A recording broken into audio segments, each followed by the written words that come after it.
En el año 2010, un grupo de 60 expertos de Europa, América del Norte, América Latina, Japón y Australia, incluidos 5 representantes de pacientes, se unieron y plantearon las estrategias Treat to Target, las cuales incluían 4 principios generales y 10 recomendaciones dirigidas a mejorar el manejo de la artritis reumatoide en la práctica clínica, proporcionando así orientación para un tratamiento dirigido.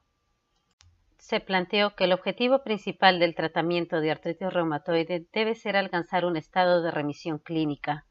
No obstante, se consideró como un objetivo alternativo aceptable lograr una baja actividad de la enfermedad, particularmente en aquellos pacientes con una artritis reumatoide de larga data.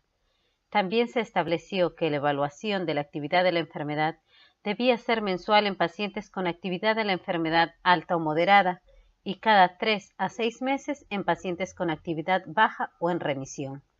A su vez, se consideró que el ajuste del tratamiento debería ser al menos cada 3 meses. Actualmente, la ultrasonografía se considera una herramienta útil para alcanzar estos objetivos descritos, tanto para lograr el diagnóstico inicial de artritis reumatoide, así como en la medición sistemática de la actividad de la enfermedad y en el ajuste del tratamiento. Tal es así que la ecografía musculoesquelética nos permite la evaluación del daño estructural a través de la evaluación de sinovitis, tenosinovitis, erosiones y la evaluación del proceso inflamatorio a través del Power Doppler. También juega un rol importante en la detección temprana de sinovitis subclínica, así como en la detección de erosiones previas a la radiografía convencional.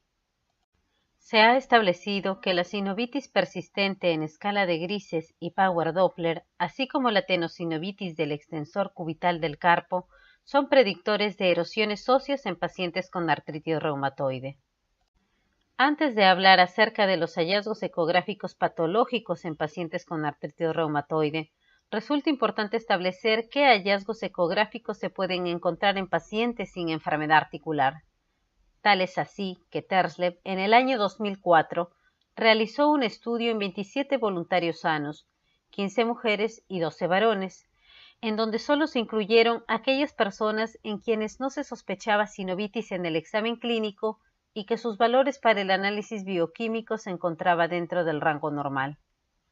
En total, 324 articulaciones fueron evaluadas por ultrasonografía, 12 articulaciones por sujeto, que incluían la muñeca, la primera carpometacarpiana, de la primera a la quinta metacarpofalángica y de la primera a la quinta interfalángica proximal. Se halló presencia de actividad Doppler en 37 de ellas, que equivale al 11% de las articulaciones evaluadas, presentándose una mayor frecuencia en muñecas seguida de las metacarpofalángicas. También se encontró que la primera carpometacarpiana presentaba osteofitos, por lo cual se estableció una mayor asociación con osteoartritis. En este estudio también se logró medir un índice ecográfico llamado el índice de resistencia, que refleja la resistencia al flujo arterial por el lecho microvascular distal al sitio de la medición, estableciéndose que en sujetos sanos dicho índice se aproxima a la unidad. Este estudio concluye que los nuevos ecógrafos tienen una sensibilidad Doppler más alta, por lo cual es necesario poder distinguir el flujo sinovial patológico del normal. En esta ecografía de la articulación radiocarpiana e intracarpiana de la muñeca en un sujeto sano, se logra observar el índice de resistencia ya descrito previamente. En sujetos sanos, el flujo vascular normal a nivel de los tejidos blandos se caracteriza por una alta resistencia, por lo cual, como hemos mencionado, este índice se aproxima a la unidad. En esta otra ecografía de la muñeca en un paciente con artritis reumatoide, el proceso inflamatorio produce un flujo persistente durante la diástole y con ello un índice de resistencia reducido. Resultaba importante definir un punto de corte para el índice de resistencia en pacientes con artritis reumatoide y en sujetos sanos, por lo cual en este estudio realizado por Carotti se evaluó por ultrasonografía las muñecas segunda y tercera metacarpofalángicas y las interfalángicas proximales de 43 pacientes con artritis reumatoide y 43 controles sanos. También se observó que de los pacientes con artritis reumatoide, 29 presentaban una artritis reumatoide establecida y 14 una artritis reumatoide temprana. Se encontró que el punto de corte del índice de resistencia fue de 0.79, con una sensibilidad del 89.6% y una especificidad del 78.8%, con un likelihood ratio positivo de 4.22. También hubo una diferencia significativa en el índice de resistencia entre los pacientes con artritis reumatoide temprana, con un índice de resistencia de 0.71, en comparación con aquellos pacientes con una artritis reumatoide establecida, cuyo índice de resistencia fue de 0.74, tal como se evidencia en este diagrama de caja o box plot. Otro punto que debemos tener en cuenta es qué tanto nos ayuda la ultrasonografía para el diagnóstico de artritis reumatoide, sobre todo en cuanto al diagnóstico temprano. Para ello, en el año 2013, expertos reumatólogos, radiólogos, metodólogos experimentados de 13 países se reunieron y plantearon las recomendaciones EULAR basadas en la evidencia sobre el uso de imágenes en el manejo clínico de la artritis reumatoide. Se establecieron categorías de evidencia en donde la mayoría de recomendaciones concernientes a ultrasonografía presentan un nivel de evidencia 3 y 4. La primera recomendación EULAR nos dice que cuando existen dudas diagnósticas, se puede usar la radiografía convencional, la ecografía o la resonancia magnética para mejorar la certeza diagnóstica de la artritis reumatoide por encima de los criterios clínicos solamente, ello con un nivel de evidencia 3. La segunda recomendación EULAR plantea que la presencia de inflamación observada con ultrasonografía o resonancia magnética se puede usar para predecir la progresión a artritis reumatoide clínica de una artritis indiferenciada, ello con un nivel de evidencia 3. La tercera recomendación EULAR nos dice que la ultrasonografía y la resonancia magnética son superiores al examen clínico en la detección de inflamación articular, por lo que estas técnicas deberían ser consideradas para una evaluación más precisa de la inflamación, ello con un nivel de evidencia 3. La cuarta recomendación EULAR plantea que la radiografía convencional de las manos y los pies debería utilizarse como la técnica de imagen inicial para detectar daño. Sin embargo, la ultrasonografía y/o la resonancia magnética deberían ser consideradas cuando no se evidencia daño en la radiografía convencional, sobre todo para detectar daño en un momento temprano, ello con un nivel de evidencia 4. Respecto a la evaluación de daño, en este estudio se evaluaron 100 pacientes con artritis reumatoide según los criterios ACR, de los cuales 40 tenían una artritis reumatoide temprana, considerada menos de un año, y 20 controles sanos. Se realizó una comparación entre la ultrasonografía y la radiografía convencional en la detección de erosión ósea en pacientes con artritis reumatoide. En este estudio se encontró que en aquellos pacientes con artritis reumatoide temprana, la ultrasonografía detectó 6.5 veces más erosiones que la radiografía convencional, a diferencia de aquellos pacientes con artritis reumatoide tardía, en donde la ultrasonografía detectó 3.4 veces más erosiones que la radiografía convencional.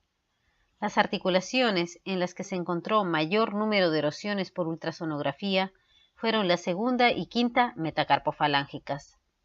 En esta revisión sistemática y metaanálisis se comparó la eficacia de la ultrasonografía, resonancia magnética y radiografía convencional para detectar erosiones óseas en pacientes con artritis reumatoide. Se incluyeron 21 estudios con un total de 913 pacientes. Respecto a la eficacia de la ultrasonografía y la radiografía convencional en la detección de erosión ósea, se evaluaron 14 estudios con un total de 592 pacientes.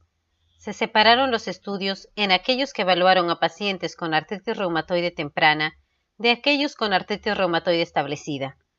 Finalmente, se estableció que la ultrasonografía detecta más erosiones que la radiografía convencional independientemente del sitio articular.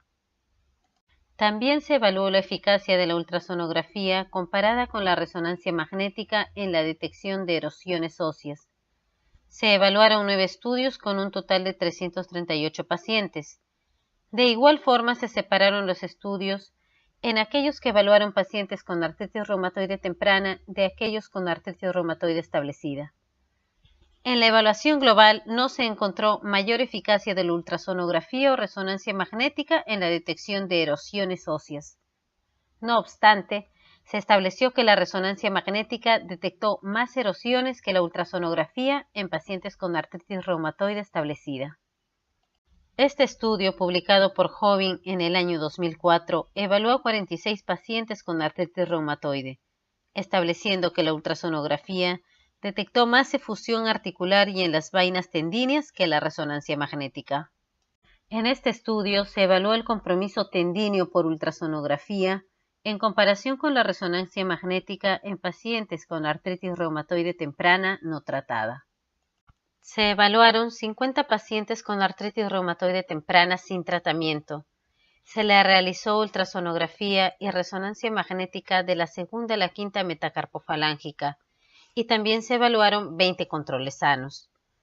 Finalmente se determinó que la resonancia magnética es más sensible en la detección de compromiso tendíneo que la ultrasonografía y que las articulaciones con mayor afectación por ultrasonografía y resonancia magnética fueron la segunda y tercera metacarpofalángicas. Utilizando la resonancia magnética como el estándar de oro, se determinó la sensibilidad, especificidad, valor predictivo positivo y negativo por ultrasonografía, tanto para la tenosinovitis flexora y para la extensora, siendo superior la primera. También se observó que la afectación del tendón flexor fue más común. Respecto a la actividad de la enfermedad, en la séptima recomendación EULAR se señala que dada la mejoría en la detección de inflamación por ultrasonografía y resonancia magnética que por el examen clínico, pueden ser útiles ambas técnicas para monitorear la actividad de la enfermedad, ello con un nivel de evidencia 3. En este estudio multicéntrico realizado por Esperanza Naredo en 25 centros españoles, se evaluó el monitoreo de la respuesta al tratamiento anti-TNF por Power Doppler ultrasonográfico y se comparó con el DAS28. Se evaluaron 367 pacientes al mes a los 3, 6 y 12 meses post-tratamiento. Finalmente se encontró una mejoría significativa en DAS28 y en los parámetros ultrasonográficos de Power Doppler, por lo cual se estableció que la ultrasonografía Power Doppler es un método válido para monitorizar la respuesta al tratamiento en artritis reumatoide. En esta gráfica se evidencia la comparación entre el DAS28 clínico con el DAS28 ultrasonográfico, asociado a efusión articular, hipertrofia sinovial y Power Doppler, sin encontrar variaciones significativas. En cuanto a predecir respuesta al tratamiento, la recomendación 6 de EULAR señala que la inflamación observada en las imágenes puede ser más predictiva de una respuesta terapéutica que las características clínicas de la actividad de la enfermedad, ello con un nivel de evidencia 3 y 4. En este estudio prospectivo de corte a un año, se evaluó la afectación de la muñeca en 109 pacientes con artritis reumatoide y en tratamiento con un anti-TNF. Se observó que 78 pacientes completaron el tratamiento al año. Sin embargo, hubieron 31 abandonos, de los cuales 23 se debieron a falta de eficacia. Finalmente se concluyó que la actividad Power Doppler ultrasonográfica permite predecir la persistencia del tratamiento, puesto que un individuo con una actividad inflamatoria basal alta se beneficiaría más de la medicación. Respecto a remisión, la recomendación 10 de EULAR establece que la ultrasonografía y resonancia magnética pueden detectar inflamación que predice daño articular subsiguiente, incluso cuando existe remisión clínica, y además permite evaluar inflamación persistente, ello con un nivel de evidencia 3. Salem plantea si es que las imágenes deberían ser consideradas como un componente de los criterios de remisión en artritis reumatoide, por lo que realizó un estudio en 128 pacientes con artritis reumatoide, de los cuales 66 de ellos recibieron DIMARS en monoterapia y 62 metrotexate más un anti-TNF. Se encontró que en pacientes que cumplieron con los criterios de remisión DAS28, ACR y SDAI, la actividad Power Doppler moderada o severa estuvo presente en 21%, 15% y 19% respectivamente. Estos datos sugieren que los criterios clínicos son lo suficientemente insensibles para detectar con precisión niveles de inflamación bajos pero clínicamente relevantes. En estas revisiones sistemáticas de Tenkate y Abdelghani, que incluyen 11 publicaciones y 12 publicaciones respectivamente, concluyen que la presencia de señal Power Doppler se encontró en 15 a 62% de los pacientes en remisión clínica, que dicha señal es predictiva de recaída dentro del año, con un OR de 6.5, y que se asoció con daño articular dentro del año con un OR de 4. También señalan que la presencia de hipertrofia sinovial predice un deterioro estructural progresivo con un OR de 2.31.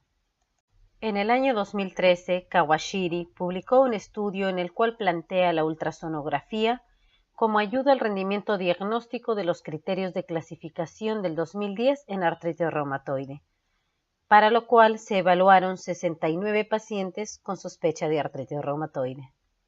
Se estableció que la presencia de señal Power Doppler grado 2 o 3 fue superior a los criterios ACR 2010 o al edema óseo encontrado por resonancia magnética, con mejor sensibilidad, especificidad, valor predictivo positivo y negativo. Se planteó un algoritmo diagnóstico en donde intentó combinar los criterios de clasificación 2010 de artritis reumatoide con la actividad Power Doppler. Inicialmente se aplicó los criterios de clasificación de la artritis reumatoide, y si los pacientes no cumplían con dichos criterios, se introdujo el criterio de actividad Power Doppler grado 2 o 3. Con lo cual se concluye que la señal Power Doppler ayuda a mejorar el rendimiento diagnóstico de los criterios ACR 2010 en el reconocimiento temprano de la artritis reumatoide. Finalmente, De Agostino, en el año 2016, ha planteado nuevos algoritmos para el uso pragmático de la ecografía en el manejo de pacientes con artritis reumatoide.